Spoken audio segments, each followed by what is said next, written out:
Start. Hi viewer, start చేసేనా? Hi viewer, నా పేరు పి వెంకట్రావు. ఇంతకుముందు 14 వీడియోలు చేయడం జరిగింది. ఇది 15వ వీడియో. ఈ 15వ వీడియోలో చాలామంది సబ్స్క్రైబర్లు సార్క్ గురించి 10th క్లాస్ విద్యార్థుల కోసం అడిగారు. అందులో భాగంగానే సార్క్ అనేది 10th క్లాస్లో ఒకటి 2 మార్కులకు వస్తుంది, ఒకటి 5 మార్కులకు వస్తుంది. ఈ 2 ప్రశ్నలు అనేది మనం చెప్పుకుంటాం. అయితే ఫస్ట్ ఆఫ్ ఆల్ సార్క్ అంటే ఏంటి? సార్క్ ఎప్పుడు ఏర్పడింది? సార్క్ ఏర్పడడానికి గల ప్రధానమైనటువంటి కారణాలు ఏంటి? ఈ 3 విషయాలు చెప్పుకోవాలి. ఫస్ట్ది, సార్క్ ఎప్పుడు ఏర్పడింది, ఎక్కడ ఏర్పడింది, ఏ దేశాలతో సార్క్ వ్యవస్థాపితం నిర్మితమై ఉంది ఫస్ట్ తెలుసుకోవాలి. ఇక రెండవది సార్క్ అంటే ఏంటో తెలుసుకోవాలి. ఇక మూడవ విషయంకి వచ్చేసరికి సార్క్ లక్ష్యాలు లేదా ఆశయాలు. ఇక 4వ విషయం, సార్క్ ప్రస్తుత పరిస్థితుల్లో తన పని ఏ విధంగా నెరవేర్పిస్తుందనే విషయాలు ఈ చాప్టర్లో మనం నేర్చుకుంటాం. అయితే సార్క్ అంటే ఏంటో తెలుసుకునే ముందు మనకి ఉపోద్ఘాతం అంటే దానికి ముందు మాట అంటాం. ఉపోద్ఘాతంకి కింద మనం ఏం రాస్తామని అంటే, ఎందుకు ఉపోద్ఘాతం మనం తెలుసుకోవాలి? సార్క్ ఏర్పడడానికి ఏదైనా ఒక విషయం తెలుసుకునే ముందు, ఏదైనా ఒక అంశాన్ని మనం క్రోడీకరించే ముందు, దానికి ముందు చర్యలు ఏంటేంటి జరిగాయి అనే విషయాలు మనం తెలుసుకున్న పిమ్మట మనం ఏం చేయాలంటే ఆ విషయం ముందుకి వెళ్ళవలసినటువంటి అవసరం ఏర్పడుతుంది. అయితే ఉపోద్ఘాతము లేదా ఇంట్రడక్షన్. ప్రపంచ దేశాలు 20వ శతాబ్దం పూర్వార్ధంలోను 19వ శతాబ్దం ఉత్తరార్ధంలోను రెండు ప్రపంచ యుద్ధాలను అవలంబించడం జరిగింది. ప్రపంచ దేశాలు 20వ శతాబ్దం పూర్వార్ధం అంటే 20వ శతాబ్దం రాకముందు 19వ శతాబ్దం గడిచిన సమయంలో ప్రపంచ దేశాలు అనేవి 2 ఉపద్రవాలను లేదా 2 ఉప పరిణామాలను లేదా 2 ప్రపంచ యుద్ధాలను ఎదుర్కోవలసినటువంటి పరిస్థితి ఏర్పడింది. వాటినే మొదటి ప్రపంచ యుద్ధము, రెండవ ప్రపంచ యుద్ధం అని కూడా అంటాం. వాటినే రెండవ ప్రపంచ దేశాలు, మొదటి ప్రపంచ దేశాలు అంటే అని కూడా అంటాము. అయితే మొదటి ప్రపంచ యుద్ధం ఎప్పుడు జరిగింది అనే విషయానికి వస్తే, మొదటి ప్రపంచ యుద్ధం 1914-18 సంవత్సరాల మధ్య జరిగింది. గత వీడియోలో మొదటి ప్రపంచ యుద్ధం గురించి మీకు శ్వాసల మాస్టారు చెప్పుకుంటారు చాలా మట్టుగా. ఆ మొదటి ప్రపంచ యుద్ధం ఎందుకు జరిగింది, ఎప్పుడు జరిగింది, ఎలా జరిగింది, ఏ కారణాల వల్ల జరిగింది అనే విషయాలు కూడా మీకు సోషల్లో నేర్చుకునేటప్పుడు నేర్చుకుని ఉంటారు. ఇక రెండవ ప్రపంచ యుద్ధం 1939-45 సంవత్సరాల మధ్య జరిగింది. అది కూడా ఏ విధంగా జరిగింది అనేది తెలుసుకున్నారు. ఇక మొదటి ప్రపంచ దేశాలు అంటే ఏంటి? మొదటి ప్రపంచ దేశాలంటే ప్రపంచ దేశాలు 20వ శతాబ్దం పూర్వార్ధంలో ప్రపంచ శాంతిని పట్టించుకోక, ప్రజాస్వామ్య విలువలను పట్టించుకోకుండా, ఆయుధీకరణ విధానాన్ని ప్రోత్సహిస్తూ, జాతి విచక్షణ విధానాన్ని అవలంబిస్తూ, సామ్రాజ్యవాదాన్ని అవలంబిస్తూ, నిరాయుధీకరణ, ప్రపంచీకరణ మరియు ప్రజాస్వామ్య విలువలను ఒక పక్కన పెట్టి ప్రపంచ దేశాలను అతలాకుతలం చేసేటటువంటి స్థితికి ఏ దేశాలైతే వచ్చాయో వాటినే మనం ఫస్ట్ వరల్డ్ కంట్రీస్ అంటాం. సామ్రాజ్యవాదాన్ని అనుసరించడం, ఆయుధీకరణ విధానాన్ని అనుసరించడం, జాతి విచక్షణ విధానాన్ని అనుసరించడం, అలాగే నిరాయుధీకరణ విధానాన్ని వ్యతిరేకిస్తూ, ప్రజాస్వామ్య విలువలను వ్యతిరేకిస్తూ, ఒక పక్క ఒక వ్యక్తిని జీవించేటటువంటి విధానానికి రూపకల్పన చేయకుండా ఉండేటటువంటి స్థితి ఎక్కడైతే ఏ ప్రపంచ దేశాలు అయితే నోచుకున్నాయో వాటినే మనం మొదటి ప్రపంచ దేశాలు అంటాం. మనం చూసాం ట్రిపుల్ ఎంటెంట్ ట్రిపుల్ ఎలియన్స్ కూటాలు. మొదటి ప్రపంచ యుద్ధం ఏర్పడడానికి ట్రిపుల్ ఎలియన్సీ ట్రిపుల్ ఎంటెంట్ కూటాలు. ట్రిపుల్ ఎలియన్స్ కూటాలు జర్మనీ, ఇటలీ, రష్యా సామ్రాజ్యవాద తొత్తులతో వీటిని అవలంబించేవి. ట్రిపుల్ ఎంటెంట్ కూటాలు ఫ్రాన్స్, ఆస్ట్రియా-హంగరీ, ఇంగ్లాండ్. ఈ దేశాలు ట్రిపుల్ ఎంటెంట్ కూటాలుగా అవలంబిస్తూ ప్రపంచ దేశాలని అతలాకుతలం చేయడం జరిగింది. అయితే మొదటి ప్రపంచ యుద్ధం ముగిసిన తర్వాత ప్రపంచ దేశాలు ఒక ఒప్పందానికి, ఒక అంగీకారానికి వచ్చారు.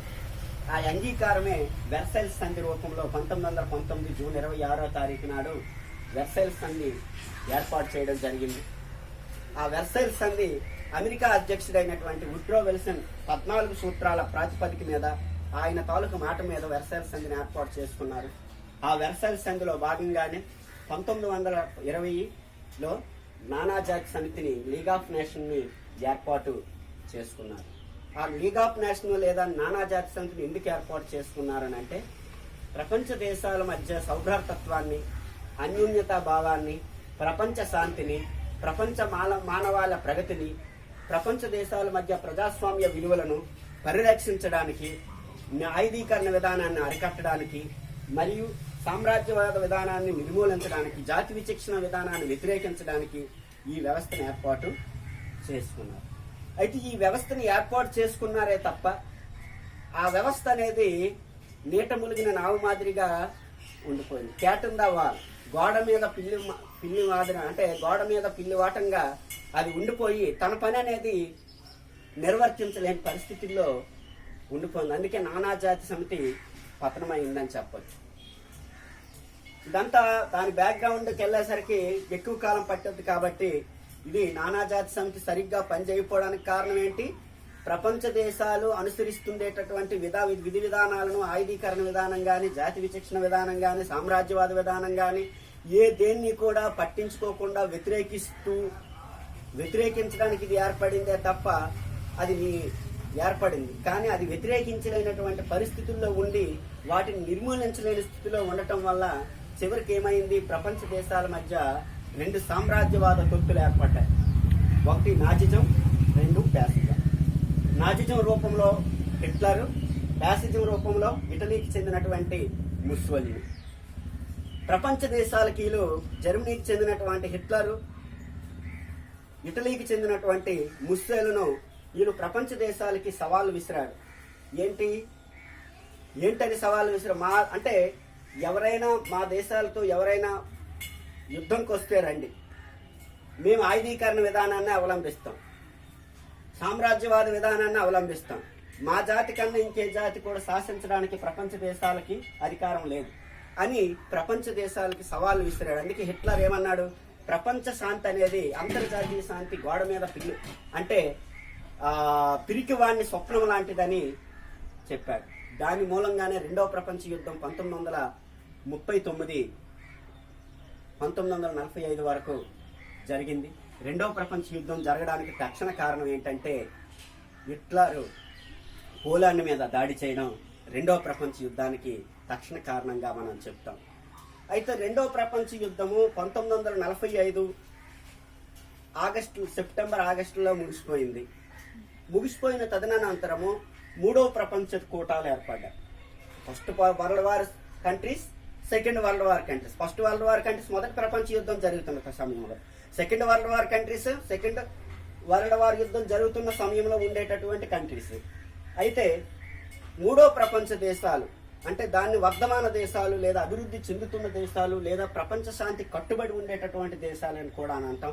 ఈ 3వ ప్రపంచ దేశాలంటే ఏంటంటే ఆయుధీకరణ విధానాన్ని వ్యతిరేకించాలి, సామ్రాజ్యవాద విధానాన్ని నిర్మూలించాలి, జాతి విచక్షణ విధానాన్ని అరికట్టాలి, ప్రజాస్వామ్య విలువలకు కట్టుబడి ఉండాలి, ప్రపంచ శాంతిని పరిరక్షించాలి, లీవ్ అండ్ లెట్ లివ్, నీ ఉండు నీ పక్కవాన్ని జీవించేటట్లు చేసే విధంగా ప్రపంచ దేశాలు ఒకరికొకరు అన్యోన్యతా భావాన్ని పెంపొందించుకునే విధంగా ఉండాలి, ప్రపంచ దేశాల మధ్య సౌభ్రాతత్వాన్ని పెంచుకునే విధంగా ఉండాలంటే ఒక శాశ్వతమైనటువంటి ప్రాతిపదిక మీద నానాజాతి సమితి లాంటి వ్యవస్థ కాకుండా లీగ్ ఆఫ్ నేషన్స్ లాంటి సంస్థ కాకుండా ఒక శాశ్వతమైన ప్రాతిపదిక మీద ఒక శాశ్వతమైనటువంటి ఒక వ్యవస్థని ఏర్పాటు చేసుకోవాలి. ఆ వ్యవస్థ పేరే ఐక్యరాజ్య సమితిని అప్పటి ప్రధానమంత్రి అయినటువంటి విన్స్టన్ చర్చిల్, బ్రిటిష్ ప్రధానమంత్రి అయినటువంటి విన్స్టన్ చర్చిల్, అప్పటి అమెరికా అధినేత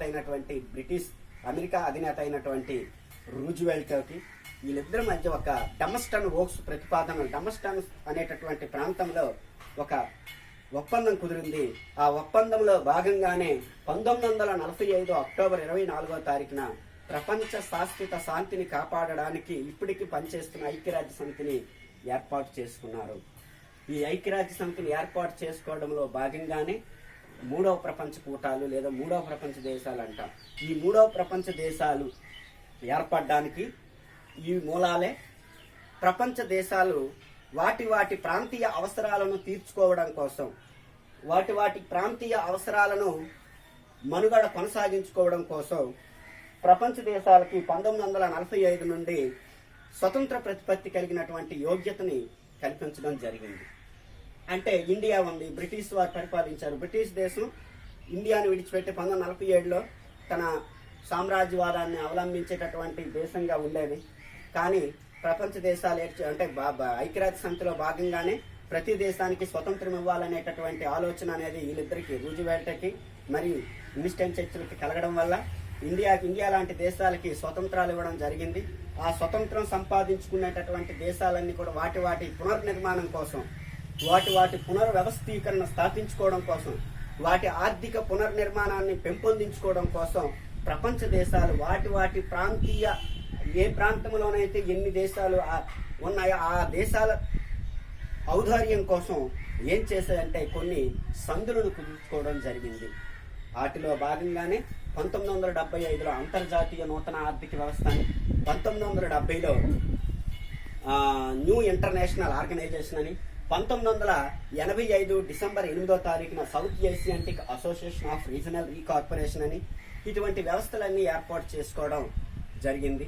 అయితే వీటిని ఏర్పాటు చేసుకోవడం జరగడం వలన సార్క్ ఏర్పడడానికి కారణంగా, అంటే అంతర్జాతీయ వ్యవస్థలు ఏర్పాటు చేసుకోవడం మూలాన వాటి ప్రాంతీయ అవసరాలు తీర్చుకునే నిమిత్తము ఒక ప్రాంతంలో ఉండే దేశాలన్నీ కూడా ఒక్కొక్క సంధిని కుదుర్చుకోవడం వలన 1985లో దక్షిణాసియాలో ఉండేటటువంటి దేశాలన్నీ కూడా ఆగ్నేయాసియాలో ఉండే దేశాలు కొన్ని ఒక సంధిని ఏర్పాటు చేసుకుంటే, దక్షిణాసియాలో ఉండేటటువంటి దేశాలన్నీ కూడా వేరొక సంధిని ఏర్పాటు చేసుకోవడం జరిగింది.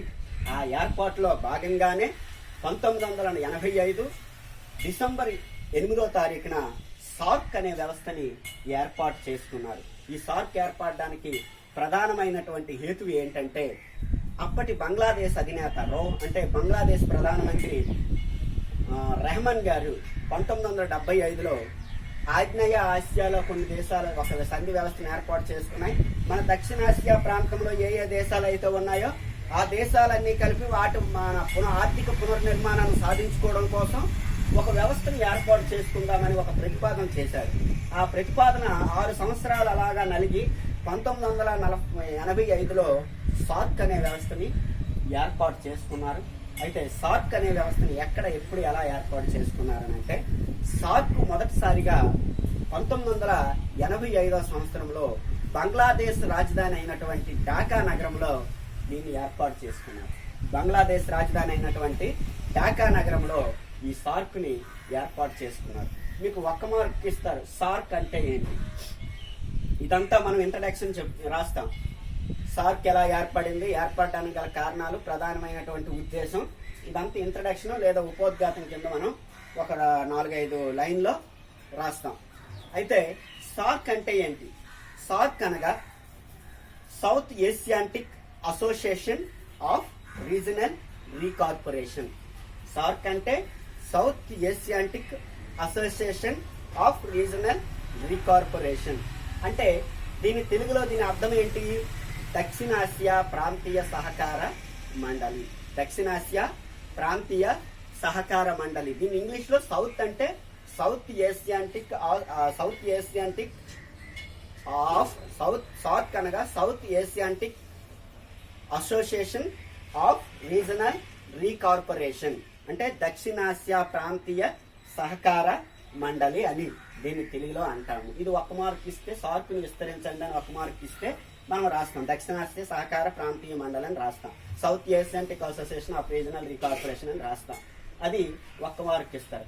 అయితే సార్క్ ఎక్కడ ఏర్పడింది? బంగ్లాదేశ్ రాజధాని అయినటువంటి ఢాకా నగరంలో దీన్ని వ్యవస్థాపితం చేసుకున్నారు.